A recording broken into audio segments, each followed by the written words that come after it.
Communiqué de presse. L'appel à la libération de l'opposant Eugène Diominde-Ongala. Kinshasa, le 30 octobre 2018. L'Association congolaise pour l'accès à la justice, ACAJ en sigle, appelle le gouvernement de la République démocratique du Congo à faire libérer M. Eugène Diominde-Ongala. Pour rappel, M. Eugène Diominde-Ongala a été condamné par la Cour suprême de justice le 26 mars 2014 à la peine de 10 ans de prison au terme d'un procès caractérisé visiblement par l'instrumentalisation de la justice à des fins politiques. Le 22 septembre 2014, il avait saisi le Comité des droits de l'homme des Nations Unies contre la République démocratique du Congo pour détention au secret, privation de soins médicaux en prison et déni de garantie d'un procès équitable. Après 2 ans de procédures contradictoires entre la RDC et lui-même, sous le numéro 2465/2014, le Comité des droits de l'homme avait déclaré en novembre 2016 sa plainte recevable et fondée et ordonné la libération immédiate, avait aussi demandé l'annulation de sa condamnation et, si nécessaire, d'établir de nouvelles poursuites conformément aux principes d'équité et de la présomption d'innocence et assorti des autres garanties légales et lui accorder une indemnisation adéquate. Enfin, le Comité des droits de l'homme avait demandé à la République démocratique du Congo de prendre des dispositions nécessaires et urgentes pour que pareille violation ne puisse plus se reproduire sur son territoire. Le 15 juin 2017, la CAJ a vivement demandé au Premier ministre, chef du gouvernement de la République démocratique du Congo, de faire exécuter la décision du Comité des droits de l'homme des Nations Unies rendue sous le numéro 2465/2014 en ordonnant la libération immédiate et effective de M. Eugène Diominde-Ongala et de pouvoir prendre des mesures nécessaires afin de lui octroyer une indemnisation adéquate. Mais jusqu'à ce jour, cette décision n'est toujours pas exécutée par le gouvernement et Eugène Diominde-Ongala continue à passer ses jours en prison. Le 1er janvier 2018, Eugène Diominde-Ongala a saisi la Cour constitutionnelle pour faire constater que le comportement du gouvernement congolais consistant à le faire détenir en prison en violation de la décision du Comité des droits de l'homme viole les articles 16 alinéa 2 combinés avec l'article 61 paragraphe 2 et 17 alinéa 1er de la Constitution, et qu'en le faisant, le gouvernement est en train de le faire subir une sanction illégale qui équivaut aux actes de torture, de traitements inhumains et dégradants. Le 24 octobre 2018, Eugène Diominde-Ongala a écrit au président de la Cour constitutionnelle pour lui exprimer sa déception face au non-traitement de sa requête depuis plus de 10 mois, un acte qui est constitutif d'un déni de justice.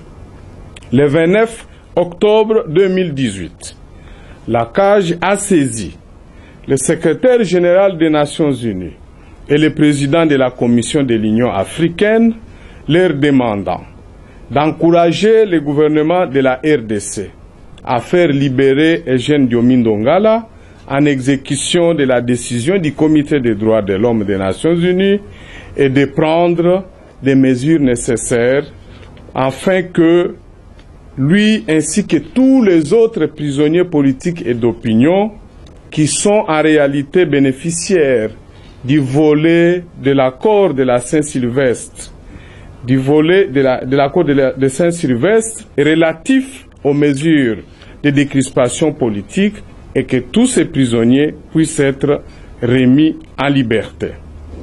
Outre les résolutions de concertation nationale et l'accord politique du 31 décembre 2016 qui ont demandé la libération des jeunes Diomi Ndongala comme tous les autres prisonniers politiques, il faut mentionner aussi que l'Union pour tous les parlementaires du monde, qui a à sa dernière session à Genève, a insisté auprès de tous ses membres parlements ainsi que les associations et les assemblées qui ont le statut d'observateur auprès de cette organisation internationale, de pouvoir entreprendre toutes les mesures et démarches nécessaires afin de demander et d'obtenir la libération des jeunes Diomi Ndongala.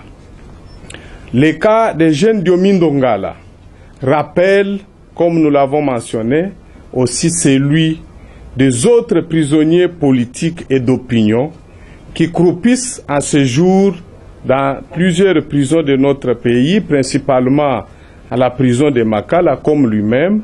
C'est le cas de citer la situation de M.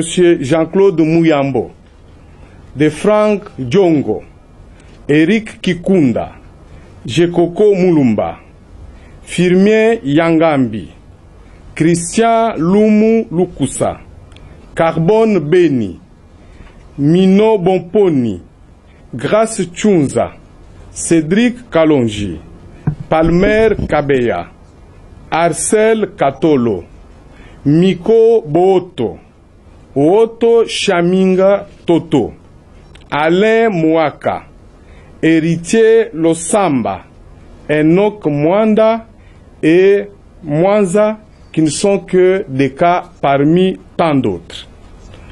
La CAJ insiste et demande au gouvernement de la RDC, au nom de l'accord politique du 31 décembre 2016, de faire prendre des mesures urgentes auprès des services concernés pour que tous ces prisonniers politiques puissent être remis en liberté. Car pour la CAJ, un tel acte sera considéré comme un signal réel et fort allant dans le sens de favoriser la décrispation politique, la détente politique, mais surtout de contribuer à la réconciliation nationale. Ne pas les réaliser à ce jour.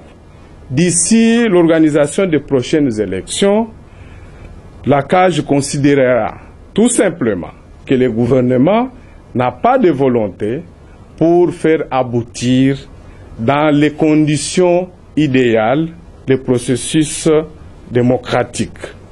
C'est pourquoi la CAJ lance encore une fois un appel vibrant à l'endroit du gouvernement de la RDC pour que la libération des jeunes Diomi Ndongala ainsi que de tous les autres prisonniers dont nous venons de citer ici puisse se réaliser aussi rapidement. La CAJ annonce qu'elle va lancer incessamment une consultation avec les autres organisations non gouvernementales ainsi que des mouvements citoyens en vue d'organiser une marche pacifique au cas où les prisonniers politiques et d'opinion que nous venons de citer ne seraient pas libérés dans les meilleurs délais. J'ai dit et je vous remercie. Vous envoyez les gens dans la rue, est-ce que vous intentez le gouvernement en justice, saisissant les instances internationales? Qu'est-ce qui va se passer concrètement?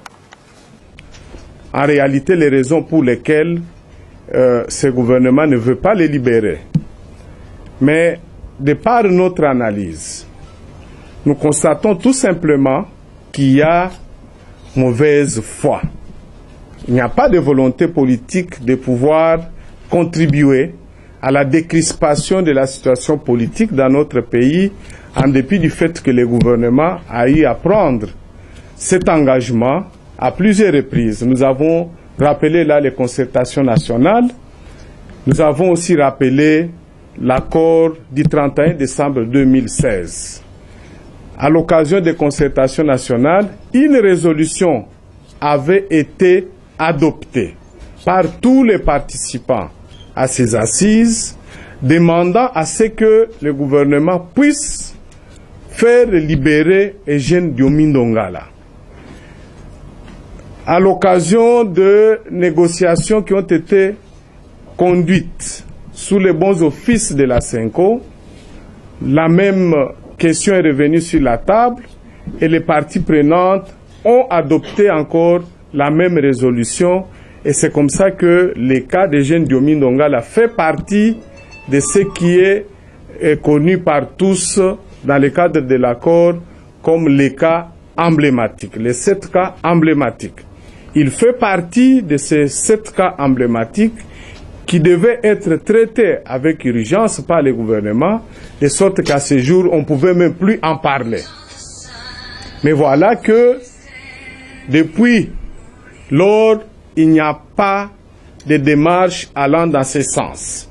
Il n'y a même pas de gestes politiques pouvant rassurer que dans quelques jours, il peut être libéré. Bref, c'est l'absence de cette volonté politique qui nous fait tout simplement croire que tous les engagements que ce gouvernement a eu à prendre, que ce soit à l'occasion de concertations nationales ou du dialogue de la Saint-Sylvestre, n'étaient pas des engagements pris avec sincérité, parce qu'ils le redoutaient comme faisant partie des adversaires politiques qui, une fois en liberté, pourraient peut-être déranger les calculs politiques de la mouvance présidentielle. Et c'est ça la vérité. Et nous condamnons cela parce qu'on ne peut pas accepter que dans un État de droits démocratiques, que ceux qui sont au pouvoir puissent se servir des services de l'État, notamment de la justice, pour bâillonner et réduire au silence les autres adversaires politiques, de l'opposition principalement.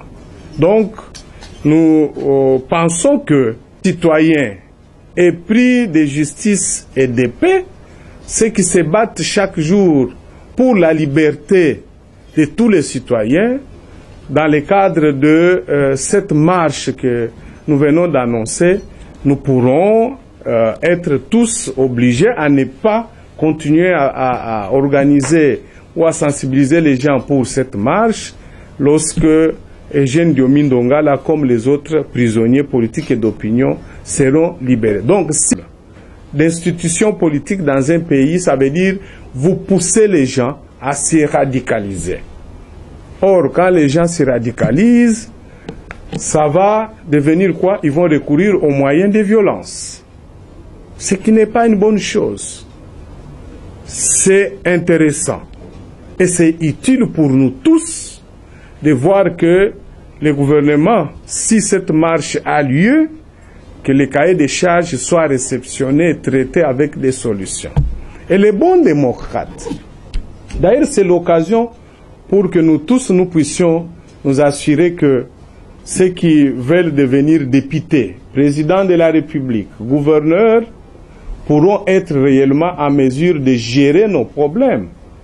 Parce que être dirigeant, ça veut dire quoi? C'est être capable d'écouter les plaintes des personnes qui sont sous votre gestion, votre commandement, traiter leurs plaintes et trouver éventuellement avec eux des solutions appropriées pour qu'il n'y ait pas de tension. Mais lorsque vous voulez politique, pour le retour de la paix, la sécurité, mais surtout pour la réconciliation de tous les Congolais. Voilà.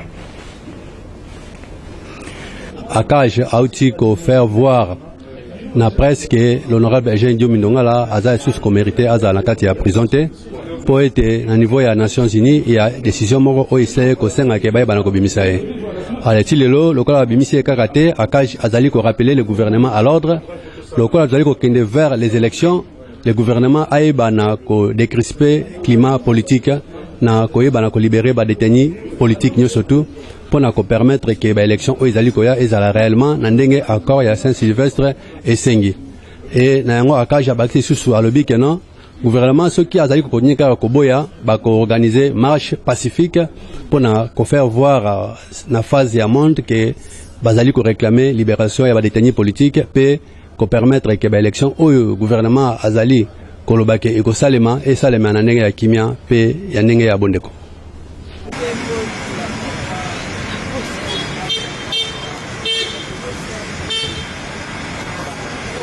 Thank you.